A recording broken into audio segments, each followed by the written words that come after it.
Susan Wismar, who has organized and created this whole series based on much of the work that she has been doing, as well as Nicole Cass-Colvin from the Ohio Alliance to End Sexual Violence. So thank you both of you for being here today and for participating, sharing your insights on this important topic. And I am going to be quiet now and turn it over to you. Thank you.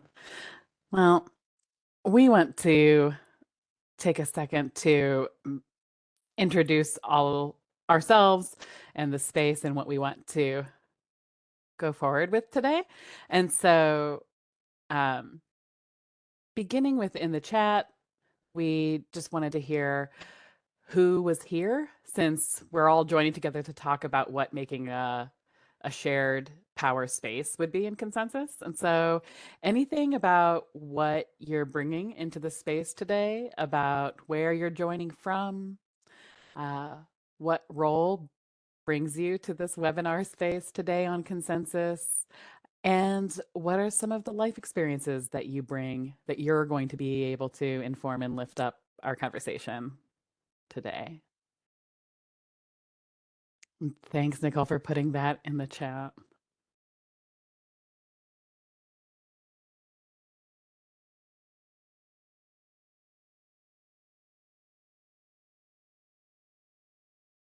And I'll begin with, I'm joining from Central Ohio, next to 2 windows full of sunshine.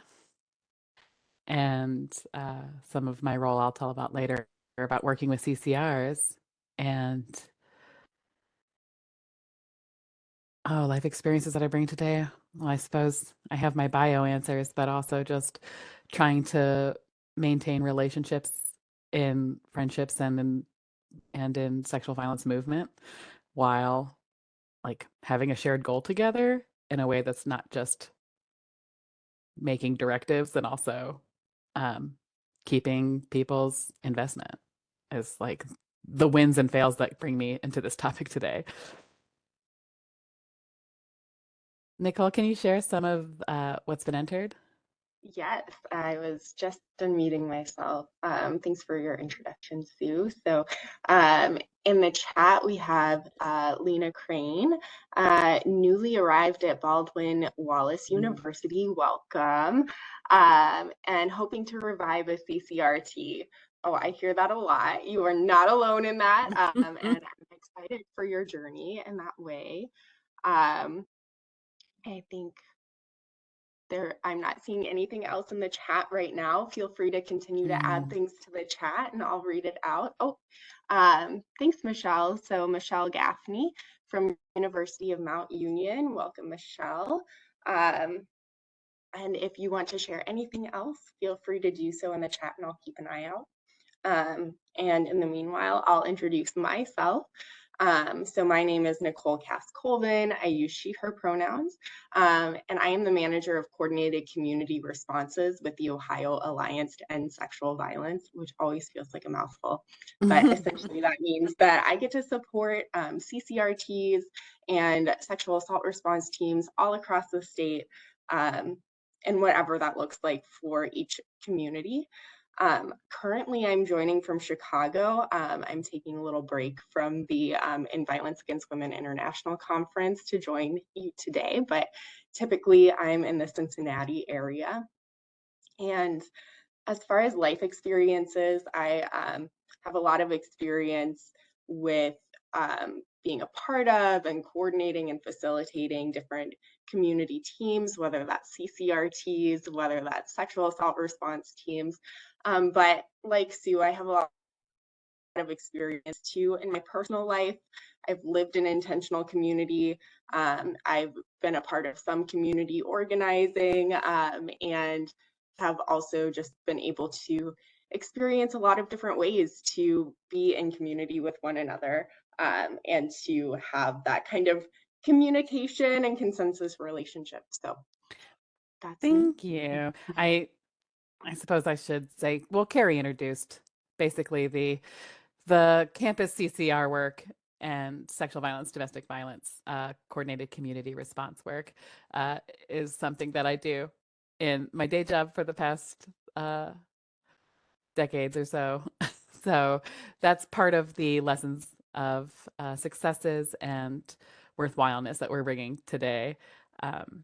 But I realized I didn't give my actual professional bio. I was like, I've tried to have friends and move things along in a lot of different ways was the bio I gave. But that's legitimate. That's also why I'm so interested in bringing this today.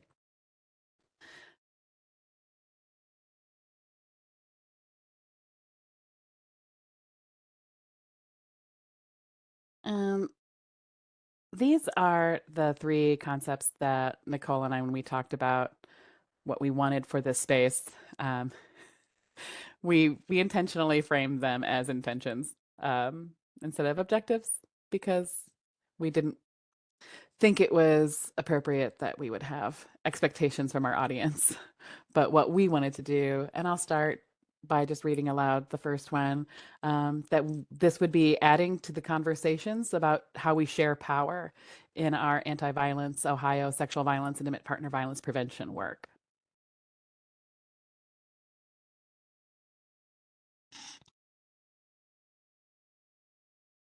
And then we also want to affirm a learning culture by discussing our lessons and struggles of bringing consensus practices to community collaborative work. I was going to say, Oh, go ahead. Go ahead. Go for it. Not to belabor the intentions that we wrote for this, but I just wanted to emphasize learning culture in quotations, being like, it's a really giant shift for me personally. And I think in this work of moving away from being perfect or good enough to get started and emphasizing growth, learning. The big deal.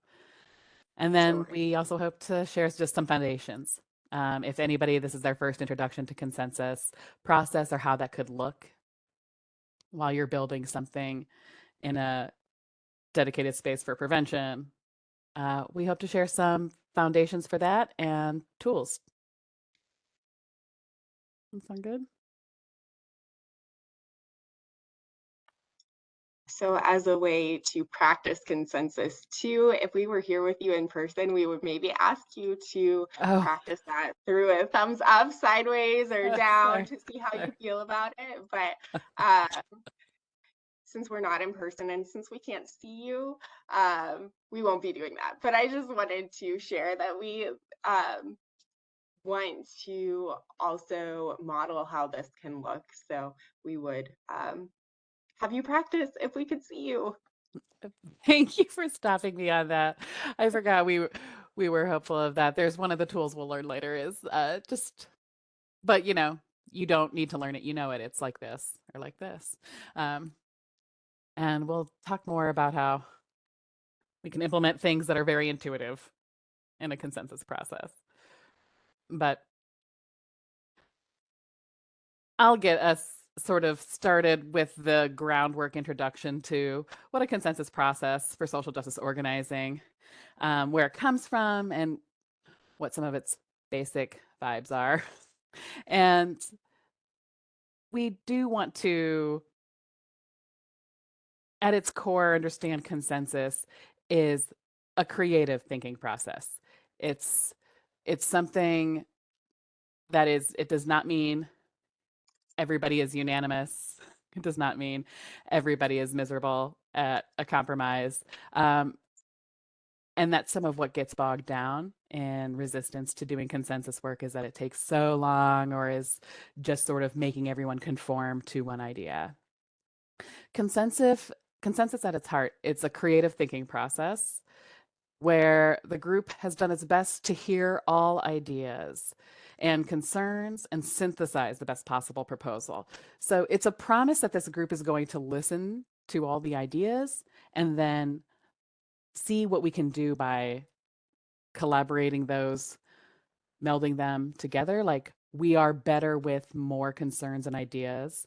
And so an idea about synthesizing the best possible proposal for moving forward. It also means that that best possible proposal will be after having heard and trying to address with everybody's insights and wisdom in the room, address those concerns brought up by the group.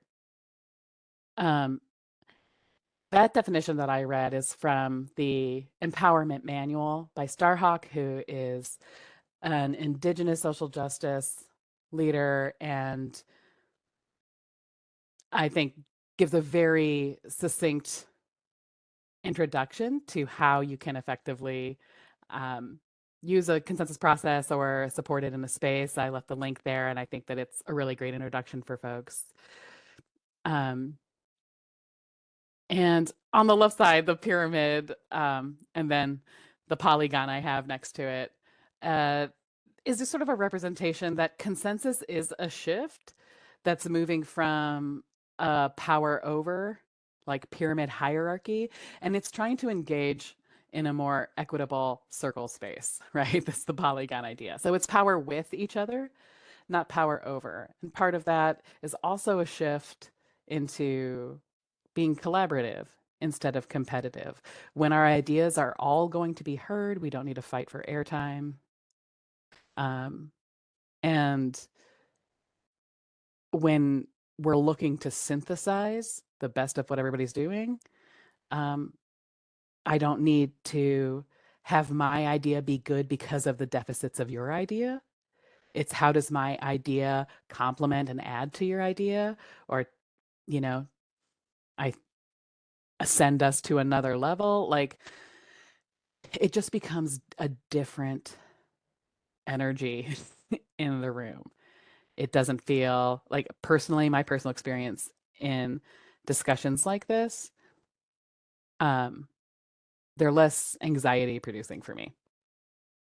I don't know if that's how you feel, but when I've stepped into these spaces, it actually feels like, how can I take my, fellow's idea over here and support it even more? It just feels so with each other instead of let me protect against someone's dangerous idea.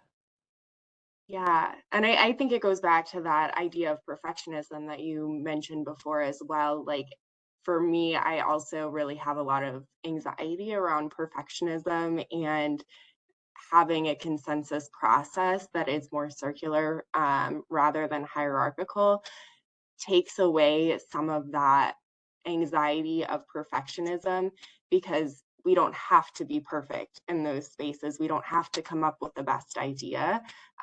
We're, like you mentioned, like filling in each other's deficits and really bringing together something that is collaborative, which also creates some of the best ideas possible because everyone has input. There are all sorts of different perspectives that we can take. Mm. So it's a really constructive model as well. Yeah, and this isn't a history lesson, but part of Starhawk's roots in consensus building and some of the tools that we'll be sharing later they're both coming from the Quaker processes of consensus building. That's a large part of the foundation that is in environmental justice, social justice organizing work, and has also infiltrated, like, that was a lot of what was in the roots of our feminist movement. And it's just, we have a lot of gains that have dismantled systems of oppression by organizing with these tools. They have a storied history, and it's also reflective of another element of consensus, is that this is a process that works even better when people have alignment around a lot of core values.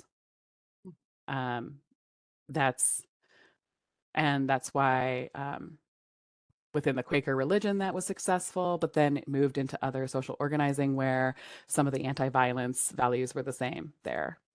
And we'll also see some tools that were developed specifically for how they could translate these consensus building processes into spaces that don't require like a foundational faith or value base, but could still be functional demonstrations of how we have horizontal shared power, no dominance power over dynamics.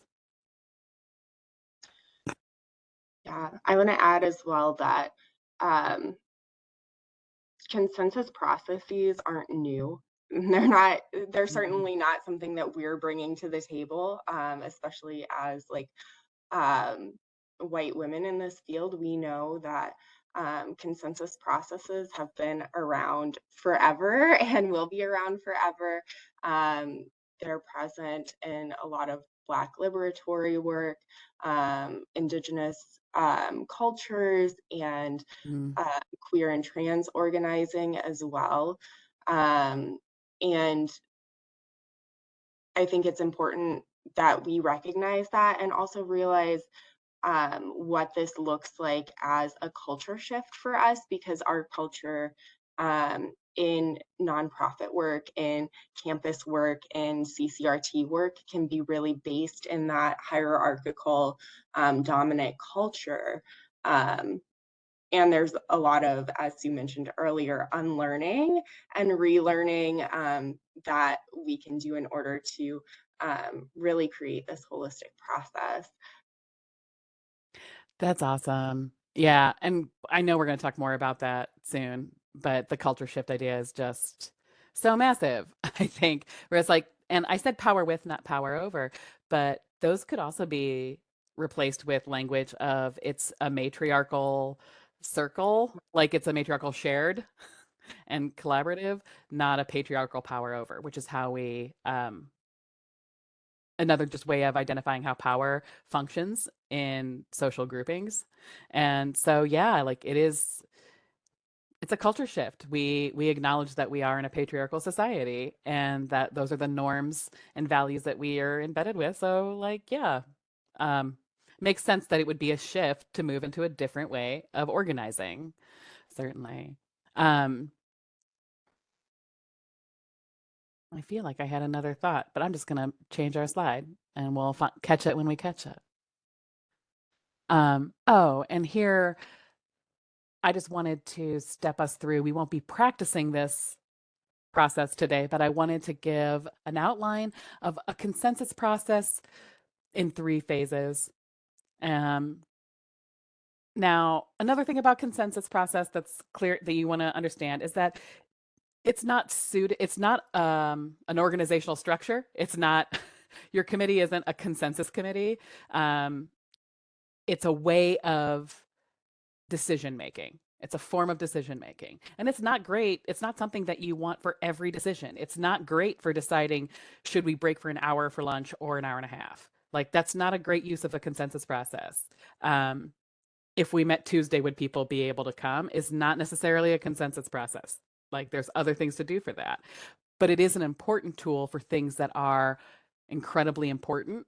Like if it's a values mission and with like long-term impact, long-term consequence, or significant impact consequence in the short term. Those are the things that are valuable to make sure that we're using this space for, to have something equal shared power that has high stakes like that. So presenting the issue, this could look like one meeting per phase, per step. Maybe it would be multiple meetings per step. So presenting the issue, this could be like a proposal to have a campaign on your campus, right? Prevention campaign on your campus. Somebody could present, here is the campaign, here's the history of it, here's how it is, you know, the numbers for how it's respectful to populations of concern we have on campus, reaching out to minority populations disproportionately affected by violence. And so the group of people interested in this would present to the group, maybe facts, figures, things like that. The group would then have time to ask clarifying questions. Things like, when you say minority population, what is the basis for identifying that group? And you say, here's this, or I'll get back to you, right? We are asking clarifying questions around it. And then here in step 2 is the discussion phase. And that is the full space to discuss people's pros and cons. We want to make sure we're not discussing in the presenting side. We're looking for clarification of issues there. And then the discussing the issue, this is where we're seeing like what are concerns people might have. Like if you do this campaign on campus, I feel like it might be victim blaming or targeting those groups. That's my concern, right? Do we have people in this space that can reflect on how this is? Is anybody in this space the recipient of this messaging that they could speak to their impressions? We would get also enthusiasm, because it's not just are there objections to this issue, it's who's pumped about it, because consensus process is a way of having the group do what they want to do, what they feel motivated to come together for. And if everyone's like, sure, whatever, then this proposal isn't going to happen. The issue presented isn't going to happen. Nobody actually has enthusiasm or feels impassioned about making sure this is done well. They just don't care that it's happening. Like, I don't mind that it's happening is the energy.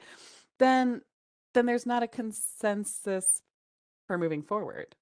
There's a consensus of I'm ambivalent at best and don't care. And that doesn't mean a group moves forward with something, right? You can, and I'm sure we've been a part of committees where that energy is, I don't mind what you do, I just won't be a part of it. And that's not what we're looking for. So it's resolving concerns, but also like checking in for enthusiasm and what would build more enthusiasm. Is there anything that's, a small light that's bringing excitement to the group and something else? So it is ideas that we're sharing concerns, we're sharing enthusiasm, we're adding ways like how not just these ideas to add to the presented issue or how we could amplify it, but also how do these synthesize together? So the sort of paper mache, like you're layering on top of it. And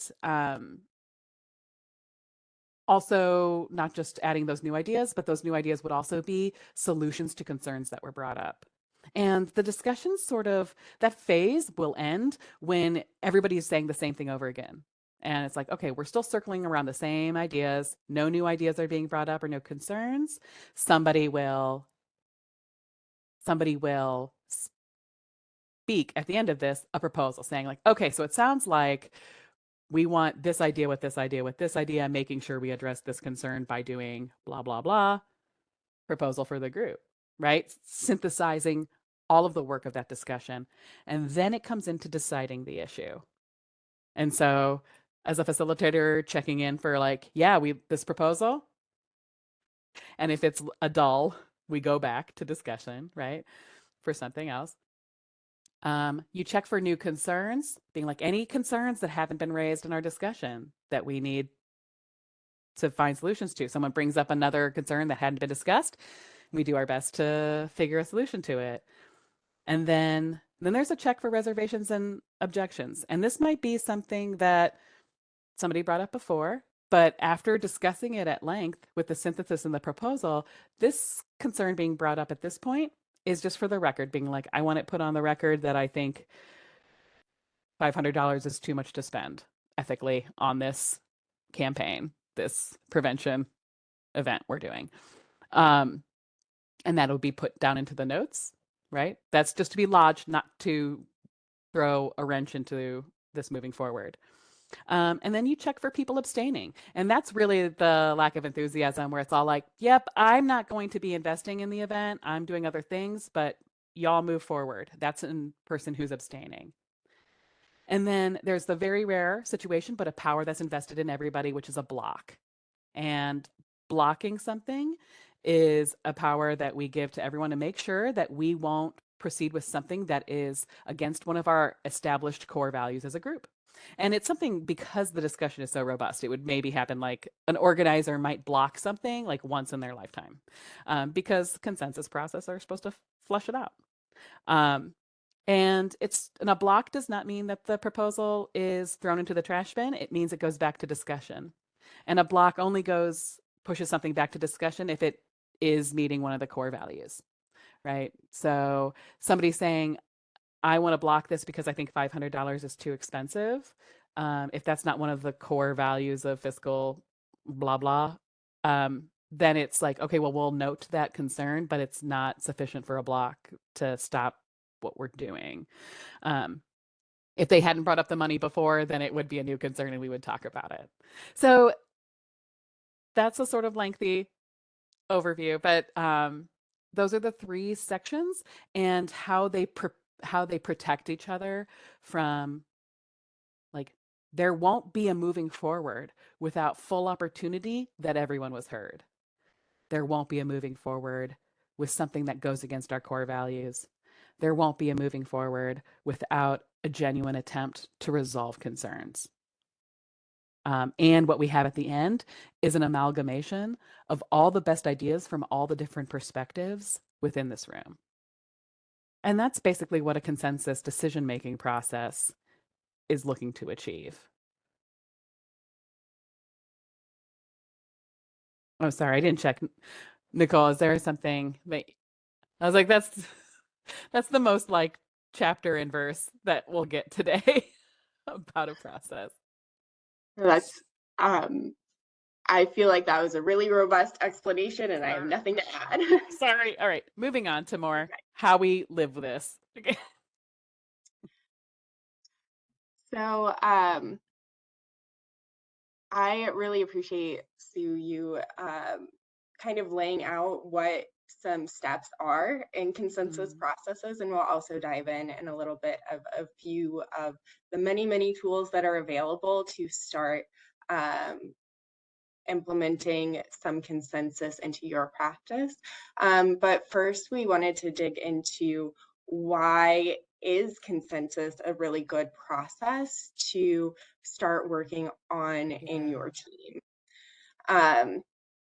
So for me, first and foremost, it is important for me and the teamwork that we do to fully model what we want to see, right? So sometimes that starts off with our missions, visions, and values. You know, if our mission and visions and values are to end violence or actively respond to violence, if it's to build healthy relationships, if it's to teach consent and trauma-informed care, then we need to be modeling that and doing that ourselves. So consensus is really great because it is a part of practicing healthy relationships. It is a part of practicing consent, right? Consent is in the word consensus, like we are checking in with everybody. It's a part of being trauma informed because we are empowering folks with voice, choice, options, all of those different things that are integral to trauma informed care. And it's also about sharing power.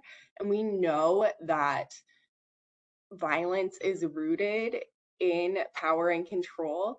And so this is a way of consciously subverting the dynamics of power and control in our teams, our organizations, and our communities. So this is one active part of preventing violence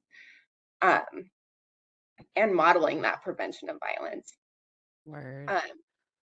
Yeah. Sorry, that was just so like snap, smell it or whatever. I love it. I love it.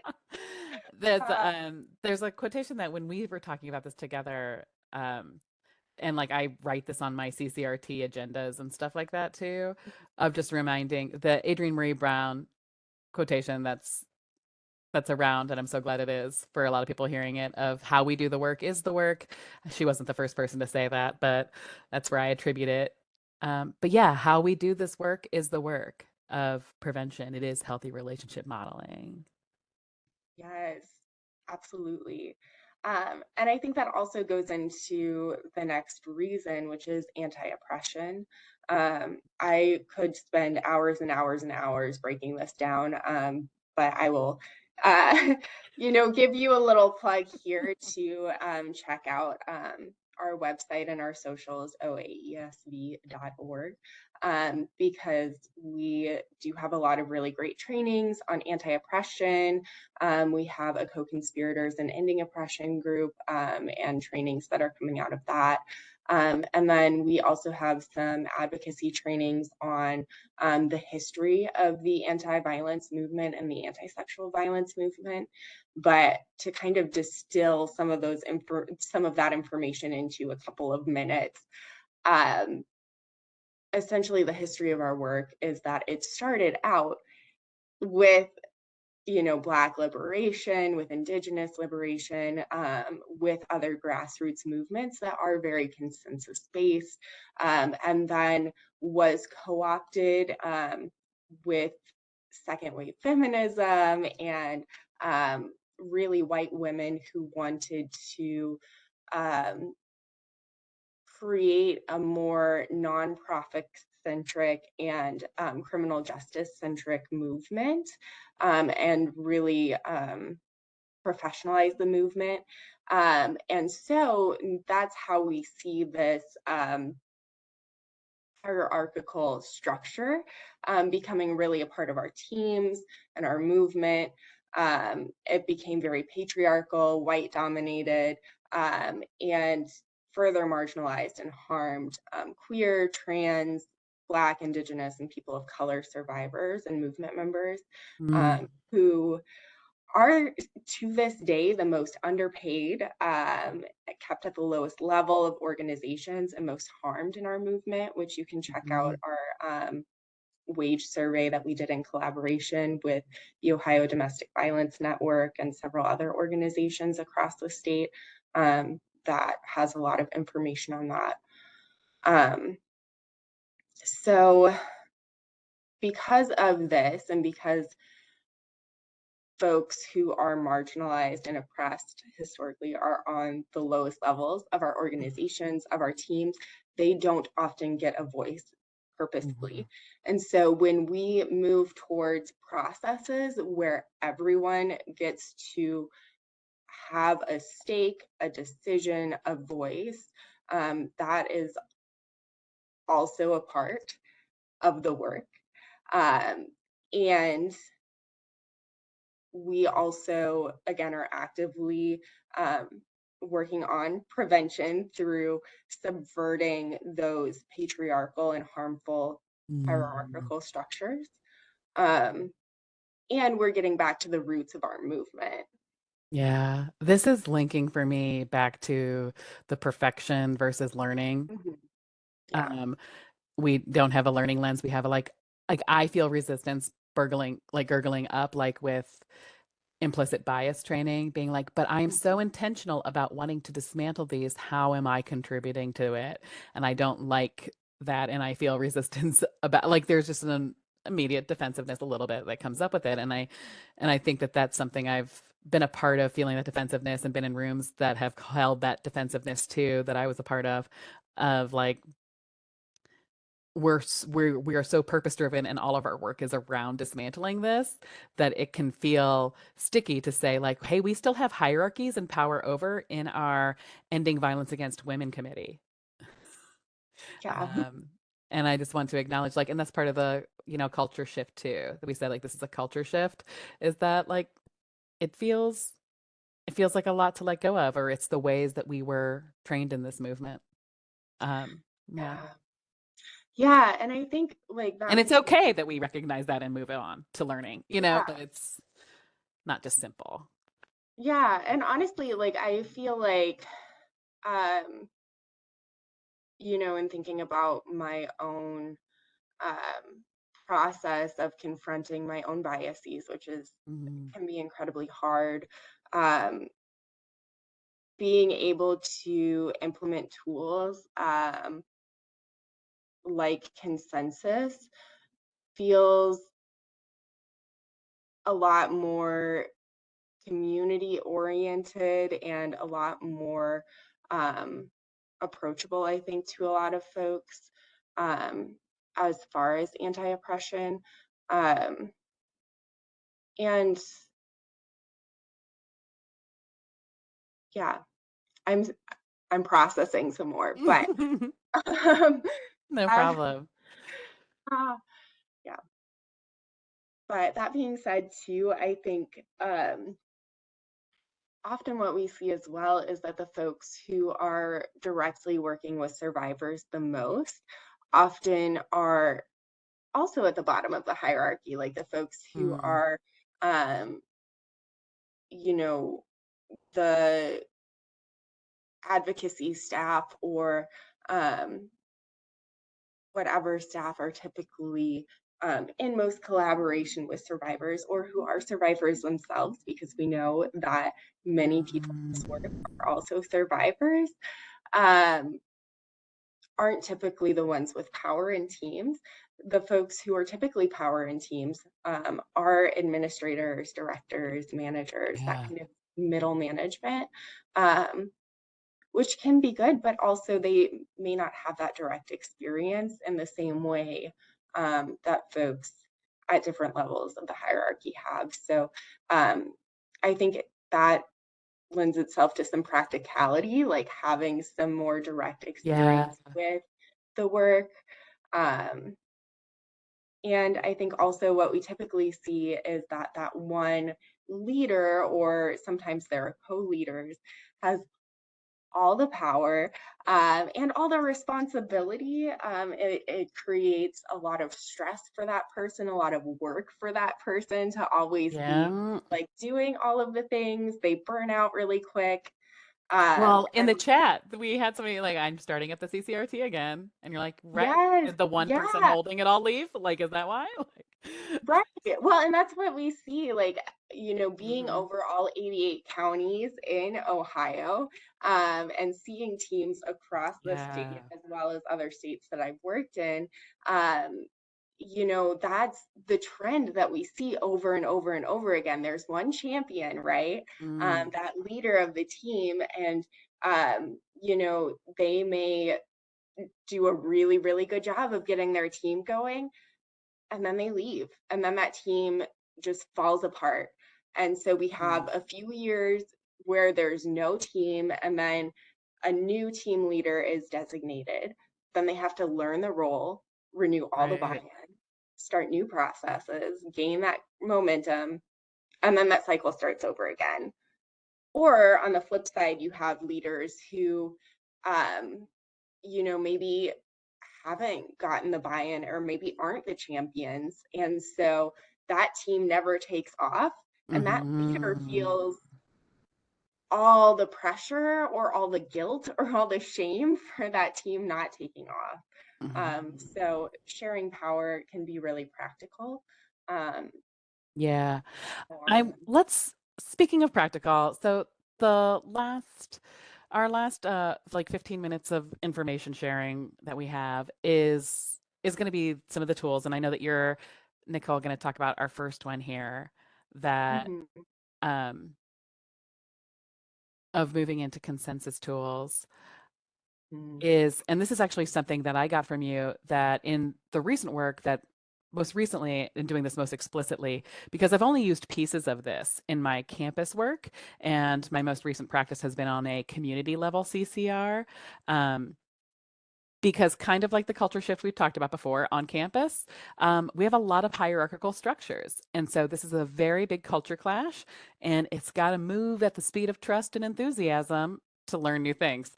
But this tool I took from your generous offering at the Franklin County CCR against domestic violence. And would you, yeah, share with us a little bit about this tool? And this is a one pager, isn't it? Or no, two pager, I think maybe. yeah, I think it's like Yeah. a front and a back, and we can always follow up with resources. And there's a link here at the bottom if you want Mhm. to, um, access it. But community agreements are something that I recommend as a starting point for every single team. And as Sue mentioned, this particular resource is a quick and easy and tangible resource for crafting community agreements. Um, but it's really a way of getting everyone on your team on the same page as you're starting out, or as you're renewing your work, or whatever part of your process is, because it really sets the norms, how everyone wants to show up in your Mhm. space, outlines some conflict resolution strategies, and really builds out what that consensus process can look like. And it's a really great way to actively practice that consensus, because it really should be collaborative and agreed upon by everyone, because that will help them to show up in a way that feels equitable, that feels like they have consent, and that just creates a process that feels good for everybody.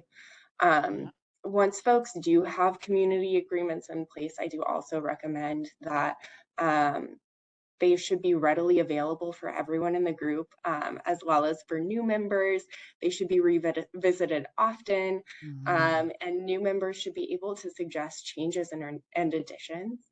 Um, and I will say that this is not like from my brain at all. I've gotten so much information on community agreements from, teams that I've gotten to be a part of, and from colleagues that I get to be in community with. So Sarah Ferrato, who is our prevention staff member, has been amazing at sharing some of these resources. And we had a really robust community agreement process in a personal group I'm in, the Anti-Violence Solidarity Circle. So I just want to give credit where credit is due there. Thank you. Yeah, as somebody facilitating the CCR for Franklin County, just out of nowhere. So coming into a group that had not been formed at all before, having this one pager, I do think is a really useful tool for you to just Google and take in, because it's a one sheet of paper that does tell everybody what we're going to do today. Like as an introduction of like, we're trying something new. The second page of this is the how, what tools we use to form this, like the mechanisms of a shared power creative process that's based in consensus. And we're going to share on the next slide some of the things that are used in that. So one of the things that I like to use, and this is based from a couple of different processes, use rounds, but it really is a wonderful equalizer. It's just like it sounds. It means everybody speaks. It feels a little stodgy because it's formalized that you're going to go around person to person next to you one at a time. But it emphasizes, it can break us of some of the habits we have in the spaces that we feel are equal, but really could have hidden power dynamics of who takes more space. And it's a functional way that you can implement a lot of the agreements. A lot of spaces or meetings have the take space, make space agreement. Except how do we put that into practice? Well, we could functionally put it into practice by taking turns speaking formally. It can release us from feeling like I need to make sure I speak, because you will have a turn to speak and it'll be exactly when you know. You don't need to feel worried about cutting people off. Sometimes for some things, you could institute a sort of time parameter for how much someone speaks, because we're not used to making one point and moving on to the next person, having one clear concise thought. I find this really liberating for myself because I am a verbal processor, and I will just take over a meeting. I'll just take everyone and make them captive to me having my thoughts and figuring out what I think. And rounds can pull that away. It can be like, all right, Sue, you're going to have to form your thought in a journal entry sometimes. And in this process, we did have people write their ideas down privately. So people who don't speak extemporaneously will have the freedom to have their ideas shared. People who will, compel others to stop and listen to their verbal processing. The group is held from that as well. So rounds is one way that I think we can put a structure in place that helps eliminate some implicit bias or unseen or unacknowledged ways that we are interacting with power. And it's an equalizer in a lot of ways, and for different ways of thinking that people think or process information. And then the checking for consensus, the thumbs up, thumbs down, thumbs sideways. It's like voting, but consensus is not voting, because that means voting processes for decision making have a majority rule vibe. We're not going to get people's a minority opinion, but a check for consensus is just that. So it's not the full discussion process of steps 1, 2, and 3: proposal, discussion, decision. It's a faster way to move things along when the facilitator anticipates that we might be in agreement. Like if we don't need to stop and have a full discussion, then let's not, right? Um, Mm. so we used this for here's a community agreement and the way of the thumbs up, thumbs sideways, thumbs down. And this is built from the sociocracy method, which is one of the way processes that you can learn more about that is rooted in Quaker ideals, but without having to have a shared religious or value base. And thumbs up is I'm excited. Thumbs sideways is this is within my realm of tolerance. Like I don't feel like I need to have an emotional check-in with everybody in the room before we get started, but somebody else said that they do need that, and I'm fine with it. So sideways is fine. Yeah, I'll do that. I don't need to, but I'll do that for sure. It's in my realm of tolerance. And thumbs down is like, I think that this is going to ruin the point of it. Like if we do this, then our mission is void. So let's just not. And then that's a signal to, okay, we need discussion then. Someone's like, nope, nope, nope. It's not, that's not what I want. It's not a mild disagreement. But that's a way that you can, one, practice. We're checking in with everybody. We'll spend time where we want to, where we're not in agreement. I wouldn't do this for something so massive, like a massive big idea. For the community agreements, I was all like, if somebody has something that is not your need, I think that my guess as a facilitator was that very few people would say, I'm leaving this room if we do an emotional check-in, right? And so I figured, okay, I think we have a lot of assets on our side. We could use a consensus check, a check-in. What's the temperature here? Mhm. What am I missing? I know we also had thought about what timing looks like, and this is something that I think we'll Mm, dig into a little bit with lessons learned from implementing sure. consensus, but um, providing lots and lots of time within consensus is so, so important. Not only because it takes more time for us to really explore ideas together and co-create things with consensus. As Yeah. Sue mentioned, we did some journaling, the ways Sue has set things up, and the planning committee of the Franklin County CCR has been we have journaling time, then we have small group discussion, then we have those large group rounds, which is a really beautiful and really incredible process. And it takes time. So setting up that cushioning of time is great, as well as knowing that these are new practices for Mhm. a lot of folks. Like, I had never done a round before, and so there is time needed to fully explain and learn what that process looks like. And we still get it wrong a lot, right? We, ask questions that aren't clarifying or try to kind of add other ideas in there. And we also Yeah. have to acknowledge that like cultural shift piece of things where we are unlearning a lot of hierarchy and relearning some new processes. So it takes time to rewire those parts of our brain to be more oriented towards Mhm. because that is not our dominant culture. And Nicole, I'm moving the slide just to Yeah. our final share about some of the things that I would really want to encourage people because these are learning environments for real. I mean, these are Yeah. all born of these were the shifts I made from things working not as well or suggestions people made to be even more robust or inclusive. And that's so great because it does feel like the feedback is building together something that's good. But so there's a quotation that came up when we were talking, Nicole, that I say that it's just my friend would always say, hey, you have to respect the material. And she says it about you can't treat people like they're not people. Like you could just give people new information and they'll be able to do a whole new way of being in one meeting. Like, why don't you respect the material of human beings? That's not how human beings work.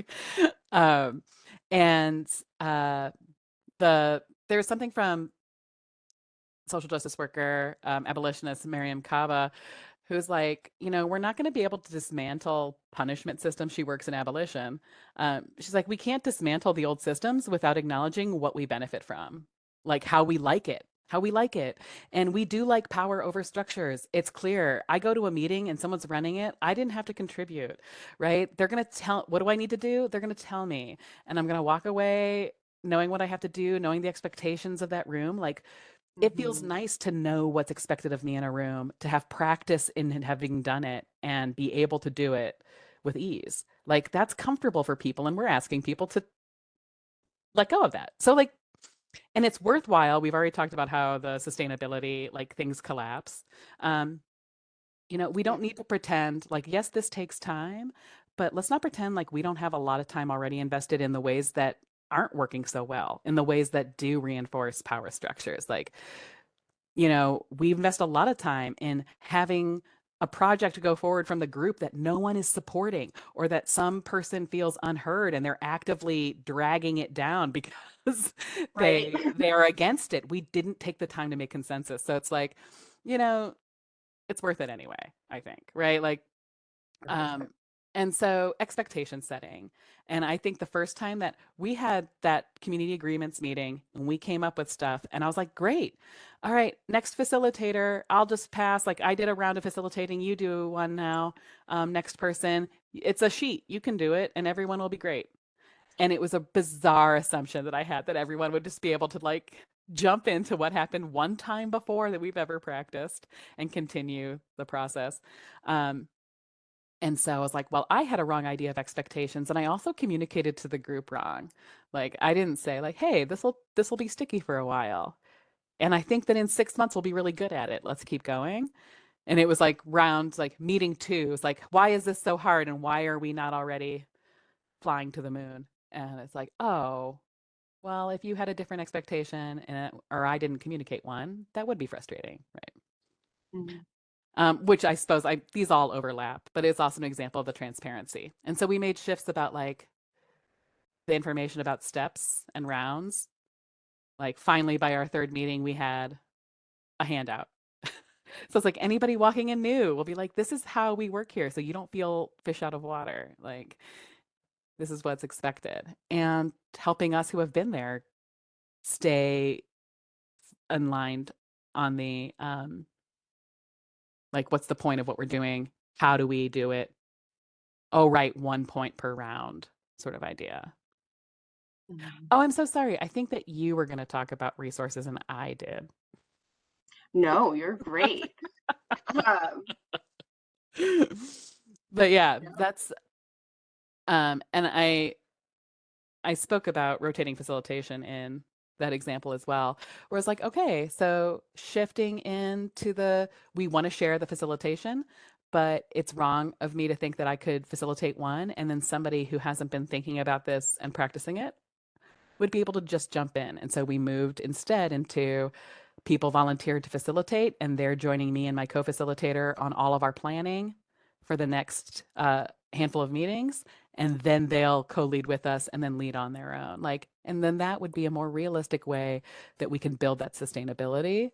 Um, and that was also born because we have a really gracious group that's allowing us to learn together. Yeah. Well, and I think that's the whole thing with consensus too, and kind of unpacking that perfectionist culture of, Mm-hmm. we are co-creating something together. We are messy, messy people together. Mm-hmm. And so there are going to be things that we learn along the way, and that's great and that's beautiful. And we get to adapt to that versus like, oh, we made a mistake as a team, or oh, this is like, I wish I'd done this better. It's just a Yeah. part of being together in community. Oh, thank you for that. Um, I do have a slide with it's more of a, hey, if there's other questions, because the time together questions um, is only these closing moments. So here are our emails though. If you have anything that's exciting you or something that you already know might be a barrier that you want to plan and accommodate for so you can bring some more horizontal power structures. I can make these slides. Carrie has them. There's no concern I have about distributing them. Same. Yeah, happy to. I'll actually add the sociocracy link. We didn't have it in the slides, so I'll add that as a reference that was mentioned verbally, but not in the slide. Okay, Carrie's going to send that later. That's great. I just think whatever step you can make, it's worthwhile in the investment for the long term of what we're doing and ethically, right? Yeah. And I really love the tools that we mentioned throughout this presentation. They are pretty easy things to start incorporating into your team and go a long way into moving towards that consensus process. Now, again, there may be a lot of like bumps in the road or things that we continually need to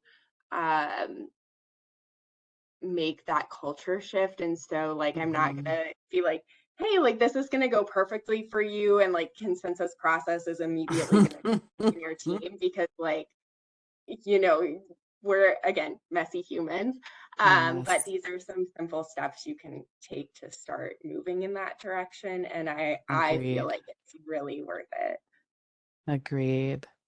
And a tie into that also to the student panel last month. These processes are some of the equalizing ways that my student participants and colleagues in the team felt able to participate, is because these structures were in place of consensus related. So, I mean, it's another way that we can get our most prized contributors, the people we really need in our CCRs, our students on campus. Thank you. Thanks, everyone. Thank you, Susan, and thank you, Nicole, for giving up your time, especially Nicole being at a conference. So appreciate you taking the time out to share your thoughts and your experiences working with this decision-making process in your CCRTs, and how important it can be to creating that sense of community and equity in our decision-making. So, and Michelle, thank you for hanging in. We appreciate you being here. But anyways, thank you to all of you, and I hope you have a great rest of your week.